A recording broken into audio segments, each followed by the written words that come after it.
conhece alguém daqui ou de fora, algum parente, amigo, está pensando em ouvir, anime ele para vir, tá bom? Fátima, por favor, venha orar pelos pedidos, pelo pregador, nosso irmão Flávio. Senhor nosso Deus, primeiramente quero agradecer por estarmos aqui na tua casa, deixamos tantas coisas para serem feitas ainda nessa semana, mas nós temos esse refrigério de estar aqui na tua casa. Por isso nós somos agradecidos. Queremos agradecer muito, Senhor, porque o Senhor tem atendido as nossas preces, as pequenas coisas que são pequenas, mas trazem muitos transtornos para a nossa vida. Pedimos também pelos enfermos, que são tantos, conhecidos no geral, pela doutrina, não conhecemos, mas sabemos que estão passando por um momento difícil, um momento de saúde. E pedimos então, Senhor, que o Senhor volte logo, para que a gente não tenha mais que estar vivendo no mundo, e que a gente tem que saber dessas notícias, né, de pessoas que estão sofrendo, que estão tendo enfermidades, as enfermidades estão aumentando ao nosso redor. Nós todo dia temos notícias, fazem de pessoas que estão até falecendo, pessoas próximas, e nós sabemos que esses últimos dias vão ser difíceis para a gente enfrentar todas essas coisas. Temos que ser fortes, temos que continuar ainda trabalhando para Ti, que nós tenhamos esse ânimo, essa força para fazer um trabalho missionário, para ainda levar essa mensagem, e ainda quando podemos. E pedimos para o orador dessa noite, que ele fale inspirado por Ti, que essa mensagem possa vir ao encontro das nossas necessidades e que assim possamos sair daqui refrigerados. Ainda um pedido especial pela nossa igreja, que o Senhor possa interceder, ir à frente. Nós queremos ter esse crédito para nós, que essa luz nunca venha a se apagar neste lugar. E nós confiamos em Ti, Senhor, o Senhor poder gerar por nós. Isso que mais nós pedimos e agradecemos em nome de Jesus. Amém. Amém.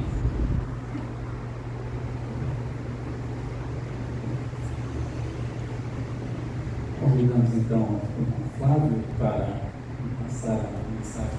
Boa noite. Privilégio estar aqui nessa quarta de oração para juntos dividirmos a palavra de Deus. Quero convidá-los a abrir a Bíblia em Lucas capítulo 18. Lucas capítulo 18, a partir do versículo 1. Um texto conhecido, uma parábola conhecida, que a gente vai estudar um pouquinho sobre ela nessa noite. Lucas 18, a partir do versículo 1. Jesus uma parábola sobre o dever de orar sempre e nunca esmorecer. Havia em certa cidade um juiz que não temia Deus nem respeitava homem algum. Havia também naquela mesma cidade uma viúva que vinha ter com ele dizendo: julga minha causa contra o meu adversário. Ele por algum tempo não a quis atender, mas depois disse consigo: bem que eu não temo a Deus nem respeito a homem algum. Todavia, como esta viúva me importuna, julgarei a sua causa, para não suceder que por fim venha a molestar. Então disse o Senhor: considerai o que diz este juiz iníquo. Não fará Deus justiça aos seus escolhidos, que a Ele clamam dia e noite, embora pareça demorado em defendê-los? Digo-vos que depressa lhes fará justiça. Contudo, quando vier o Filho do Homem, achará porventura fé na terra? Bom, antes da gente fazer uma análise aqui dessa parábola, eu queria que a gente falasse um pouquinho no contexto de quando essa parábola foi escrita. Primeiro, irmãos, a Bíblia ela tem uma organização por capítulos, versículos, para nos ajudar a localizar textos, mas é uma questão organizacional, fazendo isso aí, certo? Mas o contexto dessa parábola não começa exatamente no capítulo 18, mas começa no capítulo 17. E se você está com a tua Bíblia aberta aí, você vai ver aqui, a minha está na mesma página, que a partir do versículo 20 do capítulo 17, está escrito assim: a vinda do reino de Deus. Jesus estava conversando com os seus discípulos, quando os fariseus o interrogaram e perguntaram assim: não vem o reino de Deus com visível aparência, interrogaram, né? Quando viria o reino de Deus? E Jesus lhes respondeu: não vem o reino de Deus com visível aparência. Então Jesus começa a discursar aqui sobre a questão do reino de Deus. Ele fala, né, que o acontecimento no tempo do fim seria rápido. Ele começa a falar que o tempo do fim aconteceria exatamente como aconteceu nos dias de Noé, como nos dias de Sodoma e Gomorra, que as pessoas comiam, bebiam e faziam todas as coisas normalmente. Depois Jesus cita a mulher de Ló como uma advertência. Depois ele usa um texto assim muito conhecido, né? Ele diz assim: quem quiser preservar a sua vida, versículo 33, capítulo 17, perderá, e quem a perder de fato a salvará. Então esse é o contexto. Jesus termina de falar isso e agora ele começa a contar a parábola do juiz iníquo. Então o contexto da parábola do juiz iníquo tem a ver com o tempo do fim e o que o cristão do tempo de fim iria passar. E quando eu falo o que o cristão do tempo do fim iria passar, a gente está falando de quê? Perseguição, um tempo de terrível engano, um tempo de terrível tribulação. Então Jesus ele estava se referindo ao contexto do tempo do fim. A gente não pode tirar esse contexto, senão você não vai conseguir entender plenamente essa parábola. A segunda coisa é que a parábola começa dizendo o seguinte: muitas vezes a gente acha que a resposta de Deus demora demais. E a parábola está dizendo o seguinte: o cristão não tem uma outra alternativa. É o que eu falo da fé prática, irmãos. É orar mesmo sem vontade de orar. É buscar mesmo sem vontade de buscar. Porque a Bíblia está dizendo o seguinte: a hora que o cristão parar de orar, a hora que o cristão parar de buscar, ele vai desanimar. Está escrito aqui, não foi eu que disse, foi Jesus que disse. Parou de orar, vai esmorecer. Parou de orar, vai desanimar. Então aqui existe um contexto que Jesus está dizendo: olha, no tempo do fim, porque o cristão vai passar prova, perseguição, tempo de grande tribulação, a oração já não passa mais a ser um dever, a oração é uma necessidade. Ora, se não orar, esmorece e desanima. Uma outra coisa que Jesus queria contradizer, na verdade, era um falso ensino da época dos judeus.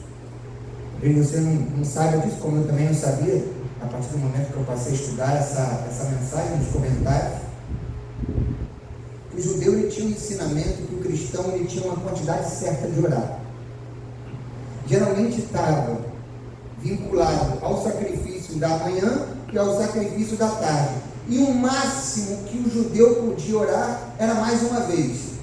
Era aconselhado ao judeu: se você orar mais do que 3 vezes, você vai estar incomodando o Senhor. Você vai estar atrapalhando Ele. Você vai estar importunando o Senhor. E Jesus, quando Ele conta essa parábola, Ele vai exatamente ao contrário. Ele diz o seguinte: Deus quer que você ore sem cessar. Deus ele permite que você o importune. Então é muito interessante quando a gente começa a entender o contexto e por que Jesus disse, porque Jesus contou essa parábola no contexto do tempo do fim, do cristão que vive o tempo do fim, e também para contradizer falsos ensinos que eram ensinados para todos os judeus, para crianças daquela época que tinham que orar, mas com moderação, no máximo 3 vezes, para não incomodar o Senhor, quando justamente a Bíblia diz exatamente o contrário dessa parábola, que Deus quer que a gente o importune, orando cada vez mais e mais e mais.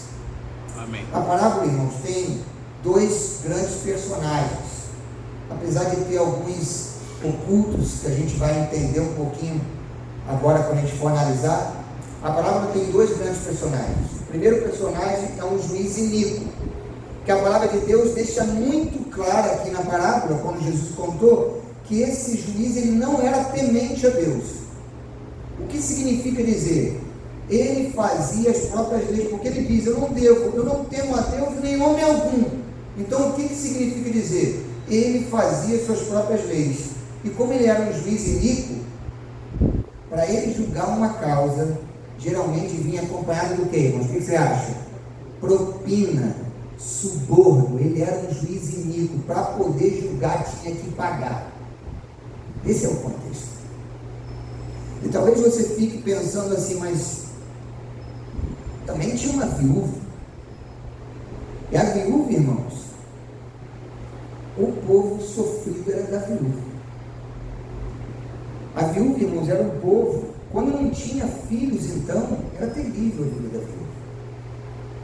Era completamente desamparada, pobreza. E quando a gente analisa aqui, a gente consegue entender claramente que a viúva, nesse contexto, era justamente uma viúva sem filhos, porque ela não teve ninguém para representá-la nesse julgamento. Porque se ela tivesse alguém para representar, um homem, ela não estaria ali. Ou seja, ela tinha grandes desafios para enfrentar. E sabe, irmãos, eu quero dar uma paradinha para falar sobre a viúva aqui. Uma paradinha e a gente volta para a parábola. A gente está estudando uma lição nesse trimestre, irmãos. Tem sido para mim falando demais, sabe? Está falando demais essa lição para mim. Mostra como Deus tem uma preocupação com o cuidado com as pessoas em necessidade. Quem leu a lição hoje da Escola Sabatina viu que a gente deve, que o nosso principal ponto como pregadores do Evangelho é alcançar almas para Cristo. Mas na lição de hoje diz o seguinte: nós devemos fazer o bem independente disso. A lição de hoje disse isso. Se essa pessoa vai vir para Cristo ou não, o nosso papel é fazer o bem. E hoje eu entendo muito bem o contexto da Ásia, irmãos. Que importância que a Ásia tem. Que importância que eu, como cristão, tenho de cuidar das pessoas mais humildes e em mais necessidade. Essa sempre foi uma preocupação de Deus. Irmãos, os profetas, para os profetas do Velho Testamento, esse era um assunto recorrente. Eu estou fazendo na minha devoção, estou lendo Isaías, na minha devoção matinal. Hoje eu li Isaías capítulo 2. 3 assuntos. 2. Primeiro, sempre, assunto recorrente, idolatria. Segundo assunto recorrente, o cuidado com os necessitados, especialmente os órfãos e as viúvas.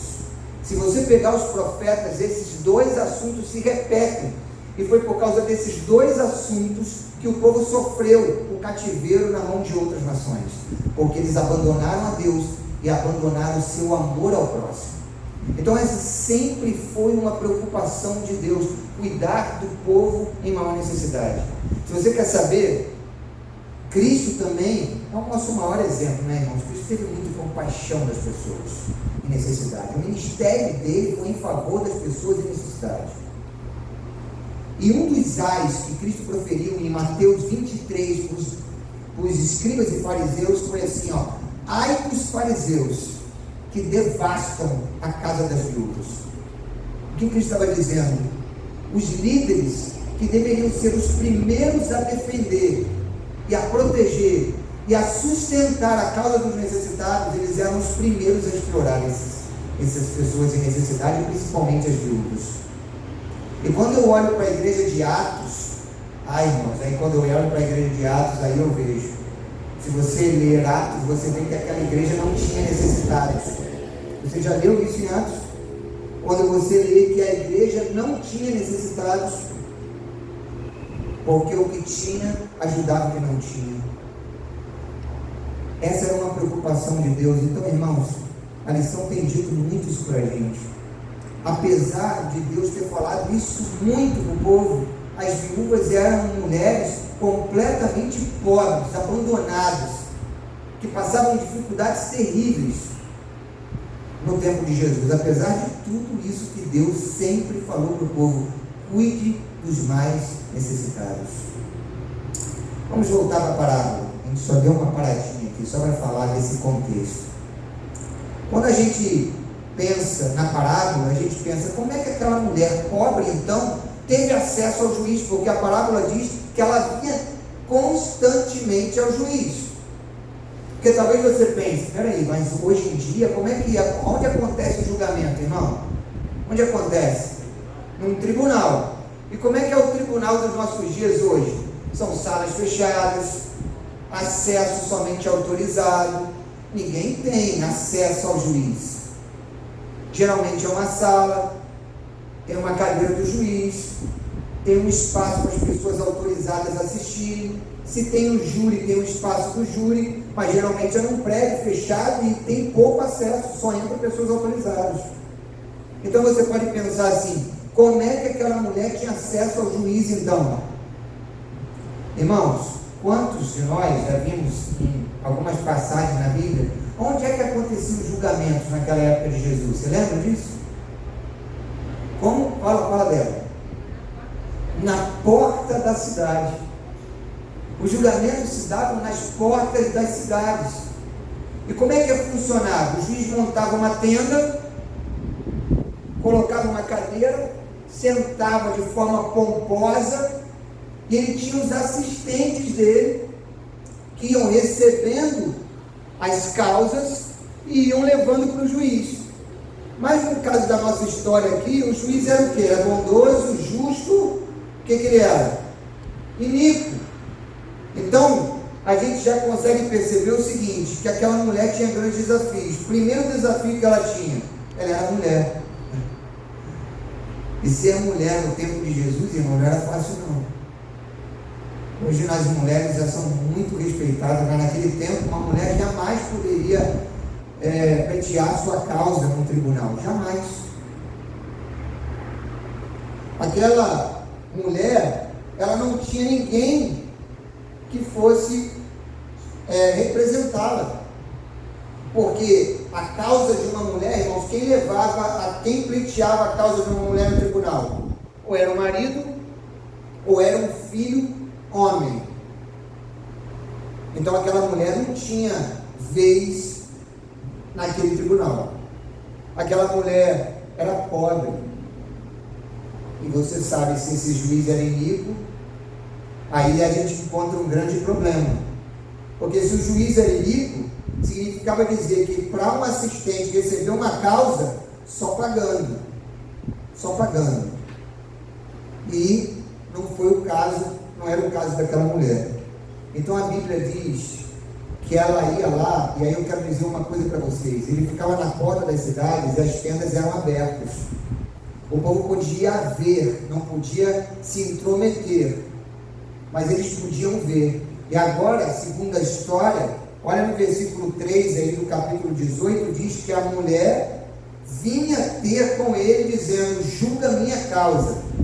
E sabe, irmãos, no grego original desse verbo, vinha, é o verbo no grego que tem a ver com insistência, persistência, o que significava dizer que aonde esse juiz estava, com a sua tenda, aquela mulher estava lá. Ela não tinha dinheiro, ela só podia apelar, e agora ela ficava ali, insistentemente com aquele juiz, julga minha causa. Com o juiz não, com os assistentes, julga minha causa. Eu não vou desistir enquanto ele não julgar minha causa, eu não vou desistir. Porque esse verbo aqui, vinha ter, no grego original é consistência, persistência, ou seja, aonde esse juiz montava a tenda, aquela mulher estava lá. Eu não tenho dinheiro, eu não posso subornar esse juiz, mas ele vai ter que me aturar. Eu vou ficar enchendo até ele julgar minha causa. Eu vou ficar suplicando até ele julgar minha causa.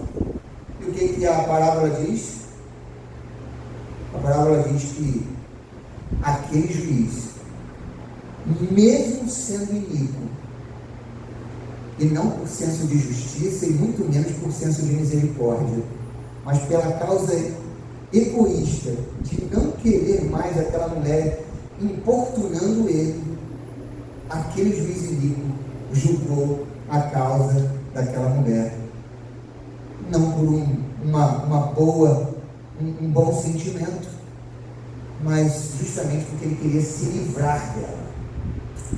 Qual é a grande lição, irmãos, que essa parábola ensina para a gente? Qual que você acha?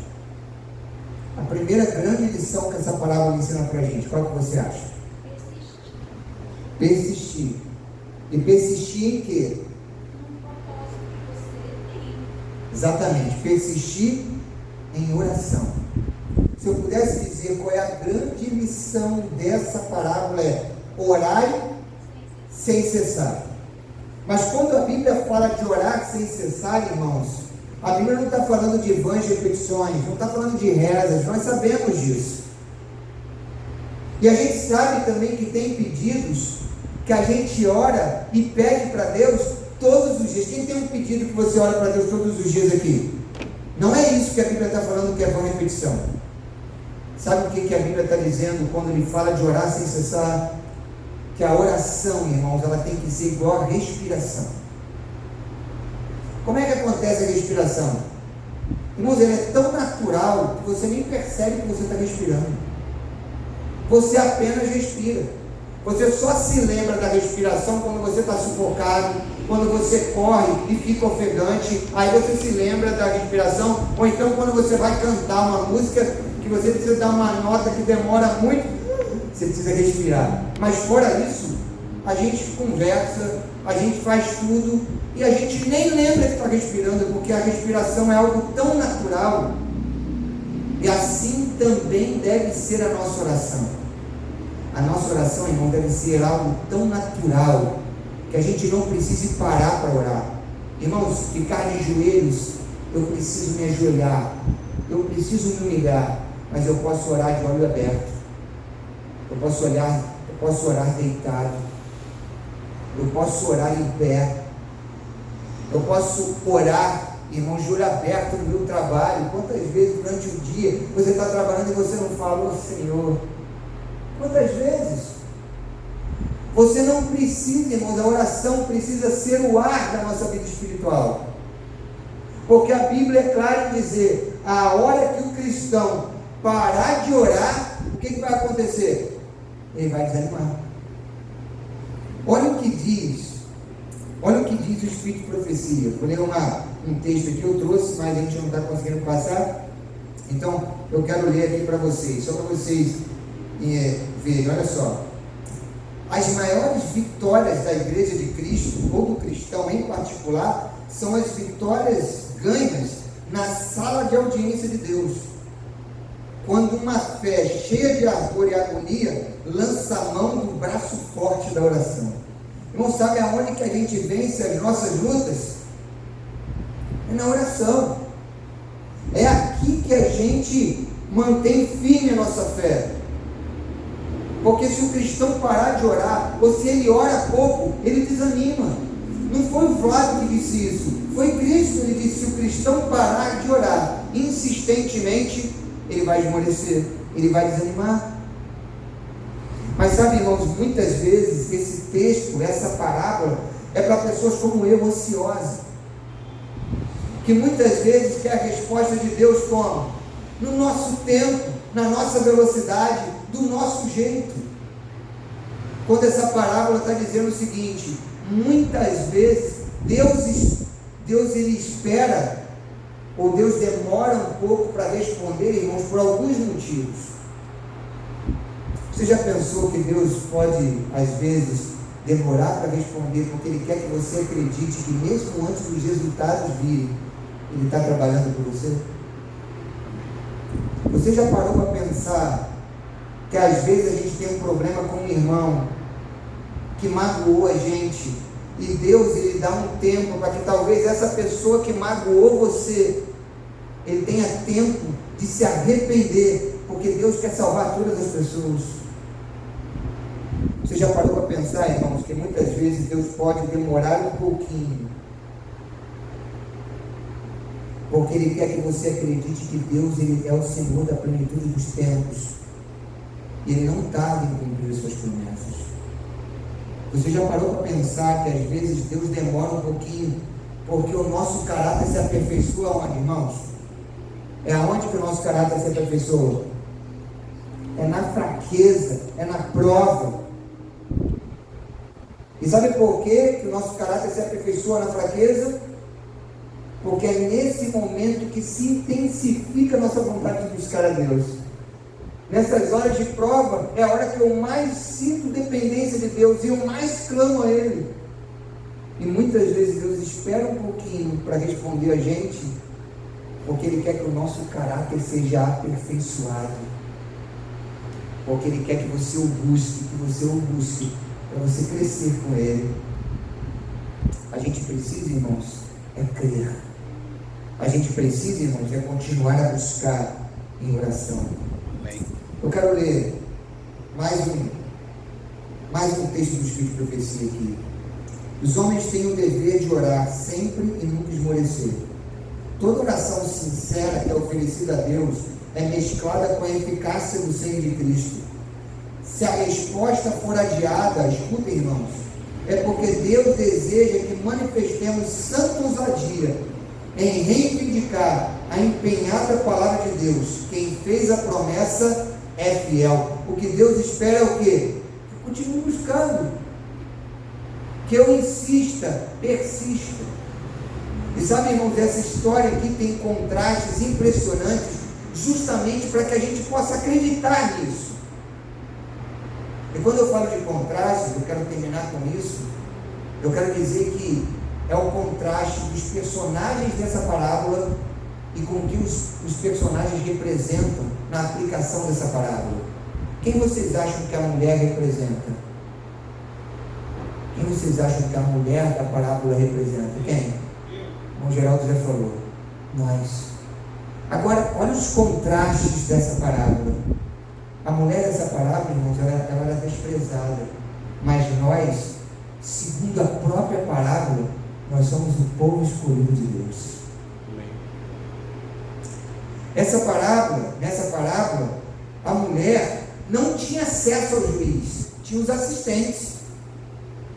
Ela não conseguia chegar no juiz. Eu entendo que todas as vezes que ela persistiu, ela ia lá no assistente e falava: eu não saio daqui enquanto esse juiz não julgar minha causa. Mas era com o assistente, ele não tinha acesso ao juiz. Mas nós temos livre acesso a Deus através da oração. Nessa parábola, irmãos, a mulher não tinha ninguém para representá-la no tribunal, mas nós temos um advogado, Jesus Cristo, nosso Senhor, que intercede por nós perante o Pai. Nessa parábola, irmãos, essa mulher não tinha promessas a que se agarrar, não tinha nada e nem ninguém. Mas nós todos os dias temos as promessas infalíveis da promessa, as promessas infalíveis da palavra de Deus. E aquele que falou e prometeu é fiel e vai cumprir. Finalmente, irmãos, aquela viúva se dirigiu a um tribunal, mas nós todos os dias podemos ter acesso ao trono da graça de Deus, um Deus que é gracioso, que é justo, que é verdadeiro, que é fiel. Mas sabe qual é o maior contraste dessa parábola? Não é o contraste da mulher com que ela representa nós, mas é o contraste entre o juiz iníquo. E a parábola diz o seguinte: se esse juiz iníquo, mesmo sendo mau, mesmo sendo injusto, mesmo sendo literalmente um ladrão, ele foi capaz de julgar o caso daquela mulher, mesmo que não fosse por motivos justos, fosse por motivos egoístas, mas por causa da insistência daquela mulher, ele julgou o caso. Imagine nós, que temos um justo juiz, que temos um Deus gracioso, fiel, salvador, não fará com as nossas petições, com as nossas insistências, com as nossas súplicas. O que essa parábola nos diz é o seguinte: nenhuma petição passa desapercebida aos olhos de Deus, nenhuma. Ele vai ouvir, mas o que Ele quer de mim e de você é que possamos importunar. Ele permite isso, que possamos ser persistentes, insistentes, porque a vida do cristão é assim. Quando ele parar de orar insistentemente, ele vai desanimar, ele vai esmorecer. Essa parábola termina com a seguinte pergunta: quando vier o Filho do Homem, haverá fé na terra? Sabe, irmãos, essa parábola está no contexto do tempo do fim. No tempo do fim, quanto mais se aproximar a volta de Jesus, pior vai ser para a vida do cristão. Vai ter tanta tribulação, irmãos, que em algum momento o cristão vai chegar a pensar que o mal venceu. Porque vai ser muito difícil para os filhos de Deus. Visto isso, essa parábola está dizendo o seguinte: o cristão precisa permanecer firme. O cristão precisa buscar incessantemente, porque a oração para o cristão do tempo do fim não é um dever. Ela é o que, irmãos? É uma necessidade para o cristão do tempo do fim. Irmãos, nós vamos passar por tão grande tribulação que você vai se sentir quase como que abandonado, porque vai ser muito difícil. Vai ser um momento de engano terrível. Irmão, sábado eu estava conversando aqui com o pastor Isaac, a gente estava conversando na hora do almoço, e sabe uma das coisas que o inimigo vai fazer com a gente? Ele vai colocar tanto entretenimento. Será que isso não está acontecendo hoje? Ele vai colocar tanto entretenimento na nossa vida para que a gente possa ficar mais no entretenimento do que na oração. Ele vai preferir que você fique muito tempo nas redes sociais, na televisão, nos jogos de futebol que eu gosto, do que em oração. Haverá enganos tão terríveis, irmãos. A Bíblia diz isso, não, Flávio? Que até os escolhidos serão enganados, irmãos. E sabe como é que você vai vencer isso? Como é que você vai vencer isso? Joelho no chão, em pé, deitado, no trabalho. Você vai ter que usar a ferramenta poderosa da oração para clamar o poder do Espírito, para clamar a vitória sobre a tentação, para você se manter firme e fiel até a volta de Jesus. Quero terminar lendo uma última citação. Escuta: não há lugar para descansarmos em descuidada atitude. Nunca devemos esquecer as advertências de Cristo: vigiai em oração, vigiai, pois, todo o tempo orando. A ligação a cada momento com o agente divino é essencial ao nosso progresso. Podemos ter tido uma medida do Espírito de Deus, mas tanto pela oração como pela fé, devemos buscar continuamente mais do Espírito. Nunca dá resultado cessarmos os nossos esforços. Escutou isso, irmão? Nunca dá resultado cessar os nossos esforços. Nunca. Se não progredirmos, se não nos colocarmos na atitude em que de tanto possamos receber a chuva temporal como a serôdia, perderemos a nossa alma e a responsabilidade jazerá à nossa porta. Está no livro E Recebereis Poder. Irmãos, sabe como é que é a nossa fé? Nossa fé não é emocional, irmãos. Quem esperar viver essa emoção nunca vai viver. Escuta o que eu estou dizendo. A nossa fé é racional. O que significa dizer: você quer vencer?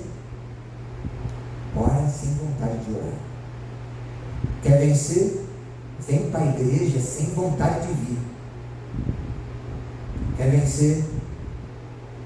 Esteja em contato e comunhão, pedindo o poder do Espírito, e use essa ferramenta poderosa, porque a hora que você parar de usar, você vai desanimar. Que Deus te abençoe. Use a ferramenta da oração para buscar o poder, o único poder que vai conceder a vitória para cada um de nós. Amém.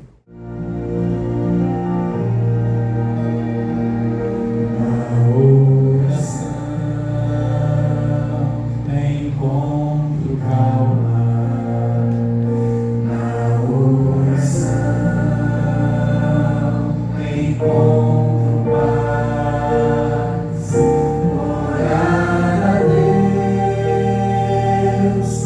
sem alma, falar com Deus me satisfaz.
Ajude-nos a aprender, Senhor, a fazer da oração o ar da nossa vida cristã. Aquele elemento, Senhor, que não pode faltar. E quando a gente aprender que a oração é esse elemento, a gente vai entender que a gente não precisa exatamente parar para orar, mas que a nossa vida pode ser uma vida de constante oração, até no nosso trabalho, na nossa casa. Mas o que nós precisamos é, Senhor, exercitar essa poderosa arma que o Senhor deixou para nós. Vencemos esse mundo, vencemos as tentações, vencemos o nosso inimigo. O Senhor deixou essa arma poderosa, Senhor. Então ajude-nos a realmente sermos os cristãos que oramos, que persistimos. E obrigado, porque nós temos a certeza de que nenhuma das nossas orações são desapercebidas por Ti. O Senhor está sempre pronto a nos ouvir e nos atender, mas o Senhor quer que a gente persista, que a gente insista, para que a nossa fé seja encontrada em dia, no dia da vinda de Cristo Jesus. Leve-nos em paz para os nossos lares, em nome de Jesus. Amém.